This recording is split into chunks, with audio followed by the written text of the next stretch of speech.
Okay, this is another very interesting and important topic, है ना, mutual potential energy. तो क्या होता है म्यूचुअल पोटेंशियल एनर्जी? आपको ऑलरेडी मालूम है। पोटेंशियल एनर्जी की जब हम बात करते हैं तो ये दो टाइप की होती है, एक सेल्फ और एक म्यूचुअल। ग्रेविटेशन में हम पढ़ चुके हैं। म्यूचुअल एक से ज्यादा पार्टिकल्स को असेंबल करने की एनर्जी, और सेल्फ खुद को असेंबल करने की energy. Assembling word was used in gravitation, क्योंकि वहां पर हमेशा चार्जेस को नजदीक लाया जाता था। फोर्स हमेशा कैसे होते थे? अट्रैक्टिव होते थे। यहां पर जो है फोर्सेस अट्रैक्टिव, रिपल्सिव कुछ भी हो सकते हैं। तो इसीलिए पोटेंशियल एनर्जी को थोड़ा सा समझो। है सिंपल, डेफिनेशन भी वही है, बस कैसे करना है ये समझो। तो सबसे पहले म्यूचुअल पोटेंशियल एनर्जी की अगर बात की जाए तो पहले तो मैं आपको डायरेक्ट मेथड्स बताऊंगा और फिर हम इसकी डेफिनेशन की तरफ आएंगे। तो अगर मान लीजिए मैं एक चार्ज लेता हूं यहां, और इस चार्ज की वैल्यू है Q1, और इससे r दूरी पर यहां दूसरा चार्ज है Q2, ये भी पॉजिटिव, ये भी पॉजिटिव। अब मेरे से पूछा जाए कि इस सिस्टम की पोटेंशियल एनर्जी क्या है, तो आप सीधा सीधा लिख देंगे U system will be equal to K Q1 Q2 bye R। ये कैसे आया? Don't worry, I will help you. ये नीट और जेई सबके लिए है, इसीलिए सब लोग पहले इसको देखें। फिर नीट वाले कैसे आया सीख लेना, बस देख लेना, ज्यादा ध्यान रखने की जरूरत नहीं है, ध्यान ये रखना है आपको। तो सिस्टम की पोटेंशियल एनर्जी हमारे सामने K Q1 Q2 bye R आ गई। जैसे फोर्स आता था K Q1 Q2 bye R square, यहाँ potential energy K Q1 Q2 bye R आती है। अच्छा, अभी देखो फोर्स अट्रैक्टिव है या रिपल्सिव है? तो दोनों पॉजिटिव है, यानी कैसा है? कैसा है? रिपल्सिव। और वहां पर याद करो ग्रेविटेशन में अट्रैक्टिव पोटेंशियल एनर्जी कैसी आती थी? नेगेटिव। तो रिपल्सिव कैसी होगी? पॉजिटिव, इसीलिए इसको हम पॉजिटिव लिख देंगे। अच्छा, यहीं पर अगर मैं माइनस Q2 ले लेता, है ना, जैसे मान लीजिए मैंने ये केस की जगह सेकंड केस कुछ इस तरीके का ले लिया कि यहाँ एक प्लस Q1 है और इससे R दूरी पर यहाँ एक माइनस Q2 है। तो अब जो सिस्टम की पोटेंशियल एनर्जी है वो नेगेटिव आएगी। पर हम कैसे याद रखें? तो एक तरीका तो है ग्रेविटेशन से याद रखो, दूसरा तरीका क्या है? आप चार्ज को विद साइन डालो। विद साइन डालोगे तो क्या होगा? K plus Q1 minus Q2 bye R। Tension ही नहीं। यू सिस्टम कितना आ गया? सीधा सीधा minus K Q1 Q2 bye R। ये हमारे सामने potential energy of the system आ गई, जो हम लोग इस तरीके से रिप्रेजेंट कर सकते हैं। ये एक्चुअली डायरेक्टली मैंने सॉल्व करना सिखा दिया कि कोई भी दो पॉइंट चार्ज है तो उनके बीच की पोटेंशियल एनर्जी इस तरीके से मिलती है। अच्छा, अगर मैं पोटेंशियल एनर्जी दो से ज्यादा ले लूं, चार्जेस दो से ज्यादा ले लूं, जैसे मान लीजिए मैंने 3 चार्जेस ले लिए, तो सेम जैसा ग्रेविटेशन में किया था। अगर 3 चार्जेस ले लिए, सबका सेपरेशन A है, इक्विलैटरल ट्राइंगल, चार्जेस है मान लो plus Q minus Q plus Q। ठीक है, अब पूछ रहा है व्हाट इज यू सिस्टम। तो आपको यू सिस्टम लिखना है तो इसके दो तरीके बताए थे, याद करो। एक तरीका था इंटरेक्शन सबका एक दूसरे से करो, है ना।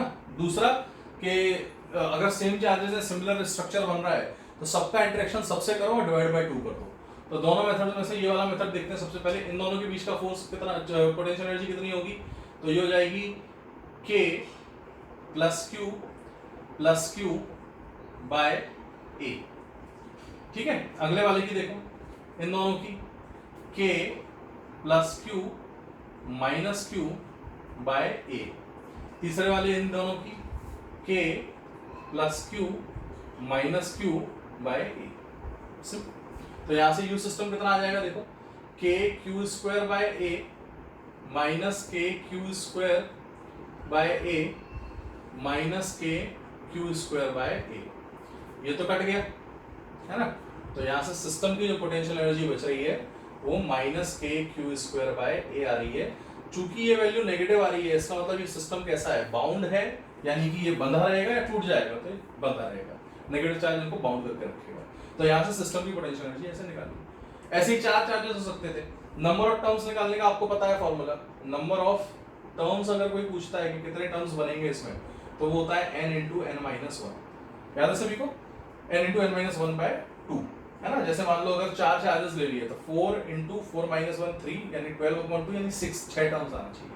हर किसी का इंटरेक्शन कराओ, 1 का 2 से, 1 का 3 से, 1 का 4 से, 2 का 3 से, 2 का 4 से, and so on. This is what we call as self potential energy. क्या कहलाता है बेटा? ये सेल्फ पोटेंशियल एनर्जी। अब इसके क्वेश्चंस भी आप लोगों ने पास्ट में किए हुए हैं। सवाल सबसे बड़ा जो उठता है ना, वो ये उठता है कि सर अगर मुझे पोटेंशियल एनर्जी सेल्फ निकालनी ही है, तो सॉरी म्यूचुअल पोटेंशियल एनर्जी निकालनी ही है, तो ये म्यूचुअल पोटेंशियल एनर्जी आखिर होती क्या है? तो अब मैं उस पर आता हूं, आप लोग इसको जरा समझो ध्यान से। What is mutual potential energy, this is a very important aspect. तो कैसे करना है ये नीट और जेई मेंस के लिए और जेई एडवांस सबके लिए मैंने बता दिया। और क्या होता है इस पर अब मैं आ रहा हूँ। मैं पहले वो इसलिए नहीं बताया क्या होता है कि कुछ बच्चे घबरा सकते हैं, तो घबराना नहीं है अपन को, है ना, अपन को बस सीखना है इसको। तो ध्यान से देखो, what is mutual potential energy, सब लोग समझें। अगर मैंने ये डेफिनेशन है इसकी,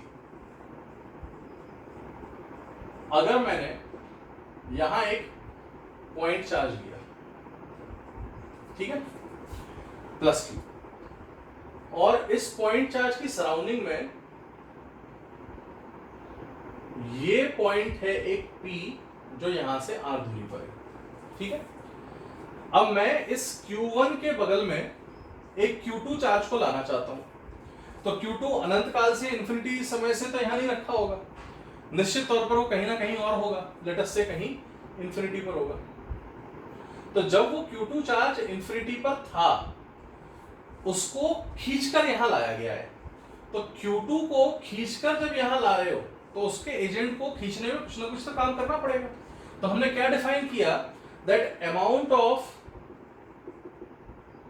work done by external agent in bringing a test charge from infinity to P is called as potential energy of system। समझे या नहीं? तो amount of work done by external agent in bringing a test charge from infinity to point P। तो अब infinity से P तक लाने में कितना एजेंट को काम करना पड़ रहा है। तो इसको करने के लिए, निकालने के लिए मैं सबसे पहले क्या करता हूं, मैं यहां से x दूरी पे इसको ले आता हूं। आप एक बात जरूर समझें कि चूंकि मैंने x यहां से लिया है, तो जैसे जैसे ये नजदीक आता जा रहा है इधर की तरफ, है ना, वैसे वैसे x की वैल्यू कम हो रही है, यानी dx अगर मैं देखूं तो कैसा आएगा, नेगेटिव। तो x दूरी पर आ चुका है एंड फर्दर अब छोटा सा dx मूव कर रहा है जो कि नेगेटिव होगा। तो यहां से ये छोटा सा dx डिस्टेंस मूव करने वाला है। अच्छा, इस पॉइंट पे अगर कोई आपसे पूछता है कि कितना वर्क किया उसने यहां से यहां तक dx तक ले जाने में, तो वर्क डन जो dw एजेंट होगा, बात समझो, एजेंट के वर्क को देख रहे हैं, तो हो क्या रहा है कि इसको पुश कर रहा था इसका फील्ड, तो इस पर रिपल्सिव फोर्स लग रहा था इधर, ये है F इलेक्ट्रोस्टैटिक, और एजेंट उतना ही फोर्स लगाकर इसको स्लोली खींच के ले जा रहा है। तो एजेंट का जो फोर्स है स्लोली ले जाना बहुत जरूरी है ना, we have to take it slowly, otherwise गड़बड़ हो जाएगी। तो यहां से वर्क डन बाय एजेंट क्या होता है आपको मालूम है, चेंज इन काइनेटिक, डेल्टा के प्लस डेल्टा यू, है ना, डेल्टा के प्लस डेल्टा यू, डेल्टा के हो गया 0, स्लोली ले जा रहे हैं, तो सीधा सीधा W एजेंट हमारा फॉर्मूला बन जाता है is equal to positive delta U, W agent is plus of delta U, समझे कि नहीं बेटा। अच्छा, अब W एजेंट निकालूं तो मेरा काम बन जाएगा। तो W एजेंट कैसे निकालेंगे, ध्यान से देखो, W एजेंट अगर मुझे निकालना है तो dW एजेंट निकालो, एंड dW एजेंट क्या होता है, फोर्स इनटू डिस्प्लेसमेंट, तो इंटीग्रल ऑफ फोर्स एजेंट का मल्टीप्लाइड बाय डिस्प्लेसमेंट कितना है, dx, और ये है नेगेटिव तो माइनस dx। अब मेरी बात समझ रहे हैं, बाकी फोर्स का डिस्प्लेसमेंट का डायरेक्शन सेम है तो वर्क कैसा रहेगा, पॉजिटिव, लेकिन dx जो चेंज है वो कैसा है, नेगेटिव। तो यहां से dW एजेंट अगर मैं देखूं तो यहां से dW एजेंट, इसको इंटीग्रेट कर दो तो आ जाएगा W एजेंट, है ना, W agent will be equal to integral of F agent कितना है बेटा, जितना F इलेक्ट्रोस्टैटिक है तो वो कितना है, K Q1 Q2 bye x square, और यहां माइनस dx था, कांस्टेंट टर्म्स बाहर ले लो, तो W agent will become K Q1 Q2, negative बाहर ले लिया, 1 upon x square dx, तो x की पावर -2 + 1 upon -2 + 1 यानी -1 by x बन जाएगा। और लिमिट कहां से कहां तक जाएगी इसकी, लिमिट जाएगी सबसे पहले ये कहां पर था, इन्फिनिटी पे, और बाद में x कितना हो जाएगा, r, तो इन्फिनिटी से r तक जा रहे हैं, तो सब्स्टिट्यूट कर देते हैं इसको। तो यहां से देखो जरा, इधर कर देता हूं मैं, यहां से W एजेंट की जो वैल्यू आएगी वो हो जाएगी K Q1 Q2, है ना, माइनस ऑफ माइनस प्लस हो गया, और 1/x में पहले 1/r डालो माइनस 1/∞ डालो, तो ये हो गया आपका 0।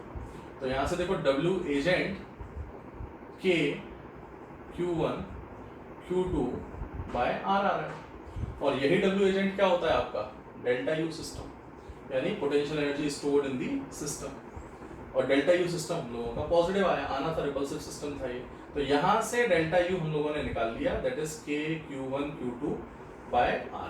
अच्छा, कोई अगर ये सोचे कि सर P पॉइंट की पोटेंशियल एनर्जी, तो वैसे पोटेंशियल एनर्जी किसी पॉइंट की नहीं होती, सिस्टम की होती है ना, लेकिन डेल्टा U में क्या बोलेंगे हम कि P पर आने के दौरान वर्क और इन्फिनिटी, तो पोटेंशियल एनर्जी का डिफरेंस अगर मैं निकालना चाहूँ तो U इन्फिनिटी कितना हो जाता है 0, तो फाइनल माइनस इनिशियल, तो UP माइनस U इन्फिनिटी बराबर K Q1 Q2 bye R। ये पूरी तरह से सही नहीं है, आप समझ सकते हैं इस चीज को, तो ये 0 हो जाएगा, तो U सिस्टम ऐसा कह लो, अब सही है कि सिस्टम की potential energy when the second charge is brought to point P, वो कितना हो जाएगी K Q1 Q2 bye R, ये डेफिनेशन है। अच्छा, आपको एक बात तो पता है कि एजेंट का वर्क अगर पॉजिटिव है तो इलेक्ट्रिक फील्ड का वर्क कैसा हो गया नेगेटिव। तो यहां से मेरी डेफिनेशन को एक एडवांस रूप मिल जाता है जो हम लोग पहले भी देख चुके हैं और आपको याद भी रखना है। वो रूप क्या है वो नोट करके लिख लो और ध्यान रख लो। वो रूप ये है कि potential energy is defined as delta U is equal to positive of work done by the agent, और it is defined as negative of work done by electric field. तो इलेक्ट्रिक फील्ड के अगेंस्ट में किया हुआ जो work है वो आपको पोटेंशियल एनर्जी देगा। This is very important. यहाँ स्लो लाने की जरूरत नहीं है, यहाँ स्लो लाना पड़ा। यहाँ इसलिए लाने की जरूरत नहीं है स्लो क्योंकि फोर्स कंजर्वेटिव है ना, तो सीधा सीधा वर्क निकाल सकते हैं उसका। तो आपको समझ में आ रहा है कि डेल्टा यू जो है वो सीधा सीधा minus of work done by electric field ही होता है। वो बहुत ही सिंपल है, हम लोगों ने डायरेक्टली इस फॉर्मूले को यूज किया और कोई बुराई नहीं है डायरेक्ट यूज करने में, बट स्टिल अगर आपको मेथड पता है तो that is well and good, तो आप इसको समझ चुके होंगे अब। तो ऐसे हम लोग म्यूचुअल पोटेंशियल एनर्जी निकालते हैं। अब आप लोग क्या करो, आप लोग खुद करो, है ना। मैं इसको आंसर आपको बुक्स में मिल जाएंगे क्वेश्चन, इसीलिए मैं नहीं करवाऊंगा, आप ट्राई करना खुद। अगर मैंने 6 चार्जेस रख दिए हर जगह पर, है ना, और alternate plus Q minus Q plus Q minus Q plus Q minus Q, हर बुक में ये सवाल, शायद यही एडवांस में किसी में आया हुआ है, और सब रेगुलर हेक्सागन है, साइड लेंथ सबका ए है। तो वो पूछ रहा है what is the potential energy of the system. तो आई सपोज आप इसको ट्राई कर पाएंगे, यू शुड ट्राई इट, है ना। Am I clear about this thing, सब इसको ट्राई करना। अब म्यूचुअल पोटेंशियल एनर्जी के बाद अगली चीज क्या होती है, that is self potential energy, उसकी हमें चर्चा करनी है, ठीक है। तो क्या होता है सेल्फ पोटेंशियल एनर्जी, आपको पता है, it is the amount of work done by electric field या against electric field in assembling a system, है ना, या असेंबलिंग इटसेल्फ। जैसे कुछ केसेस अगर मैं देखूं तो मैंने अगर एक हॉलो स्फीयर लिया, तो हॉलो स्फीयर हमेशा से हॉलो स्फीयर नहीं था, है ना, मतलब समझो मेरा। इस हॉलो स्फीयर के ऊपर एक चार्ज आया है and let us say we are given a hollow sphere having a charge q and radius r। तो क्या अनंत काल से इस स्फीयर के ऊपर चार्ज था? नहीं, ऐसा नहीं है। था क्या कि इसके ऊपर इनिशियली चार्ज 0 था और ये एक केवल हॉलो शेल की तरह थी, है ना, शेल समझते हो ना, एक प्लास्टिक की बॉल की तरह थी या मेटल की बॉल की तरह थी, और इस मेटल की बॉल का रेडियस था r। अब हमने इन्फिनिटी से धीरे धीरे इसके ऊपर चार्ज को डालना शुरू किया, पहले थोड़ा चार्ज डाला, फिर थोड़ा और डाला, फिर और डाला। तो जब t इक्वल टू टी पर हमने इसको देखा तो इस पर q चार्ज आ चुका था एंड अगला dq आने वाला था, समझे क्या, इन्फिनिटी से। तो q आ चुका था और dq अगला आने वाला था। तो उस दौरान अगर मैं इसकी पोटेंशियल एनर्जी लिखूं तो वो पोटेंशियल एनर्जी खुद को बनाने के लिए हो रही है ना, खुद को आप देखो धीरे धीरे चार्ज बढ़ाते जा रहे हैं। तो du सेल्फ कितना आ जाएगा, सीधा सीधा k q dq by r, k q1 q2 by r, क्योंकि रेडियस तो कांस्टेंट है। तो amount of work done in assembling itself by bringing charges from infinity to this surface unless the total charge becomes capital Q is what we call as self potential energy of this hollow sphere। तो इसको बस अब integrate कर दो, solve कर दो, ये बहुत ही सिंपल है, अपन पढ़ चुके हैं यार इसको। तो U सेल्फ कितना आ जाता है यहाँ से, K Q dQ कितना हो जाता है, Q² by 2 upon R, limit डाल दो 0 से कैपिटल Q, तो यहाँ से self potential energy of hollow sphere आ जाएगा k Q²/2r। बेटा याद रखना, बहुत ही इंपॉर्टेंट है। ग्रेविटेशन में इतना इंपॉर्टेंट था ये चीज, यहाँ इससे भी ज्यादा इंपॉर्टेंट होता है। तो ये आप मेरे ख्याल से इसको याद रख पाएंगे। This is quite simple now, ठीक है। अच्छा, थोड़ा सा ट्रिकी कौन सा था, सेकंड वाला, that is self potential energy of solid sphere. NEET याद रखो, नीट वाले बच्चे इसको याद रखो, है ना। सॉल्व भी कर लो बट याद भी रखो, याद डायरेक्ट याद रखो, ये बहुत ही काम के है ना। मुझे मौका तो नहीं मिल रहा, लेकिन जिस दिन मौका मिला पूछने का जरूर पूछूंगा, टेस्ट में तो पूछ ही दूंगा, तो इसीलिए याद रखो। तो यहाँ पर इसका पहले मैं बताता हूँ डायरेक्ट, यू सेल्फ याद कैसे रखना है। वो आता है आपका,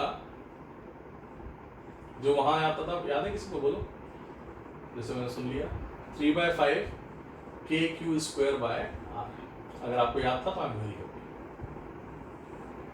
ये इसका आंसर आता है। बट कैसे आता है उस पर हमें आना जरूरी है, तो उसको भी देख लेते हैं, सिंपल। अब इसमें ट्रबल कहाँ थी, वहां अच्छा फायदा ये हो गया था कि हर चार्ज यहाँ आ रहा था और फिर डिस्ट्रीब्यूट हो रहा था। यहाँ प्रॉब्लम क्या है कि कंडक्टिंग है तो डिस्ट्रीब्यूट तो हो जाएगा, लेकिन हर चार्ज यहाँ तक नहीं आ रहा है। इंसुलेटिंग है तो अब क्या होगा, जो चार्ज जहां पर रखा वहीं तक आएगा। तो लेट अस से किसी टाइम t पर, जैसे मान लो मुझे ये स्फीयर बनाना था, ठीक है, इस स्फीयर का रेडियस है r। अब ये बनाना है तो ऐसा थोड़ी ना है कि मैं इसके सरफेस पर ही चार्ज डालता जाऊं वो अंदर चला जाएगा, नहीं भैया, अंदर नहीं जाता। अगर इंसुलेटर है तो लोकलाइज्ड रहेगा और कंडक्टर है तो सरफेस पर रहेगा। तो इसीलिए मुझे अगर इसको सॉलिड स्फीयर बनाना है, याद रखो पहले तो ये भी, अरे ये बहुत इंपॉर्टेंट पॉइंट है, सुनो, हॉलो और सॉलिड में अंतर समझो। कॉर्क की बॉल सॉलिड स्फीयर, प्लास्टिक की बॉल हॉलो स्फीयर, ये होता था ग्रेविटेशन। यहां अलग है, यहां सुनो, प्लास्टिक की सॉरी मेटल की हॉलो बॉल हॉलो स्फीयर, ठीक है। अब सुनना, लोहे की पूरी ठोस अंदर से भरी हुई कॉर्क टाइप की बॉल मेटल की, it will not be solid. है वो सॉलिड स्फीयर, लेकिन जब चार्ज डालोगे तो अंदर आएगा ही नहीं, क्योंकि कंडक्टर के चार्ज केवल कहां होता है, सरफेस पे। तो अगर मैं सॉलिड बॉल लेता हूं जो अंदर से भरी हुई है पूरी मेटल से, उसके ऊपर चार्ज डालूंगा तो वो सिर्फ सरफेस पे लाई करेगा। तो इसका मतलब हॉलो स्फीयर को हम क्या क्या बोलते हैं, hollow sphere, spherical shell, solid conducting sphere. अगर सॉलिड कंडक्टिंग स्फीयर बोला है मतलब हॉलो स्फीयर, स्फेरिकल शेल है। समझ पा रहे हैं आप, क्योंकि चार्ज से मतलब है ना, हमें उसके मटेरियल से मतलब नहीं है। सॉलिड स्फीयर का एक ही मतलब होगा, solid non conducting sphere. Solid non conducting sphere का फायदा क्या है कि जहां चार्ज रखोगे वहीं रखा रह जाएगा।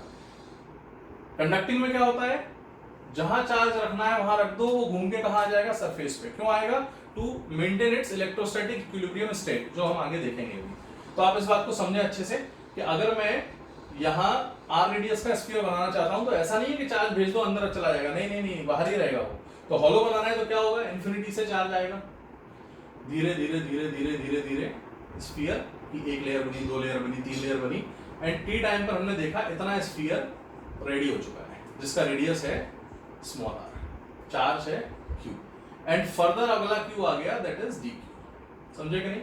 तो अब अगर मेरे से कोई पूछे कि इसका सेल्फ पोटेंशियल एनर्जी कितना होगा, तो T इक्वल टू T पर self potential energy du self, this will be k q dq by small r। Integrate करो, है ना। अब क्या करें, यहां से देखो, सबसे पहले तो u सेल्फ आ जाएगा इंटीग्रेशन पे, यहां k तो कांस्टेंट है, q क्या है, तो q की बात करें तो आप समझो इसकी जो डेंसिटी थी, total charge upon total volume 4/3 पाई r क्यूब। तो अगर स्मॉल r रेडियस है तो डेंसिटी कितना हो जाएगी सीधा, तो चार्ज कितना हो जाएगा स्मॉल q, तो q हो जाएगा आपका रो इनटू वॉल्यूम। तो रो कितना है, q अपॉन 4/3 पाई r क्यूब, है ना, into volume 4/3 pi small r cube. तो यहां से देखो मैं क्या कर रहा हूं कि स्मॉल q जो था वो हो जाएगा रो इनटू वॉल्यूम। तो स्मॉल q हो जाएगा आपका q अपॉन 4/3 पाई r cube into 4/3 pi small r cube. 4/3 pi cut गया, तो यहाँ से स्मॉल q कितना आ गया, q small r cube by capital R cube. अब मैं एक बहुत ही बढ़िया स्टेप करने वाला हूँ, ध्यान से देखो इसको, ये q आ गया, ठीक है, यहाँ पर मल्टीप्लाइड बाय dq, तो k q dq upon r। ध्यान से देखो, 4/3 पाई पहले कट गया, ये r इससे कट गया तो r² बचा रह गया, तो यहाँ पर यू सेल्फ कितना आ गया, एक बार फिर से लिख देता हूं मैं, ये आ गया K Q integral of R square D Q. अब मुझे डी क्यू नहीं पता, तो डी क्यू निकालने का सबसे अच्छा तरीका क्या है, इसको डिफरेंशिएट कर दो। तो मैं इसको यहाँ पर डिफरेंशिएट कर देता हूँ, तो डी क्यू हो जाएगा Q by R cube constant है, और ये हो जाएगा आर क्यूब का differentiation 3r square D R. अब मेरी बात समझ रहे हो मैंने क्या चालाकी की, मैंने इसको डिफरेंशिएट कर दिया। तो अब इसको यहाँ सब्स्टिट्यूट कर देता हूँ मैं, तो सब्स्टिट्यूट जैसे ही करूँगा तो देखो क्या बन जाएगा, U self should be equal to K Q integral of R square into D Q. D Q कितना है बेटा, डी क्यू है आपका Q by R cube into 3r square D R. अब कॉन्स्टेंट्स बाहर ले लो, तो यू सेल्फ बन जाएगा K Q square by R cube और 3 बाहर आ गया, और इंटीग्रल ऑफ r की पावर 4 डी आर। इससे फायदा क्या है, इसको इंटीग्रेट करो 0 से कैपिटल R तक, तो r की पावर 5/5 आ जाएगा, तो यू सेल्फ बन जाएगा आपका 3/5 K Q square by R, and this is how we are going to solve it, है ना। आपको समझ में आएगा के क्यू स्क्वायर बाय आर, ठीक है। एक बार चेक कर लो जरा, कुछ मिस तो नहीं हो, एक चीज मिस हो गई, ये डी क्यू का आर क्यूब और इसका आर क्यूब मिलकर बाहर जब आएगा तो आर की पावर 6 हो जाएगा, इसीलिए वो गलती हो रही थी, मुझे देख के समझ में आ गया, आया समझ, तो इसीलिए वो कटेगा तो ये बचेगा।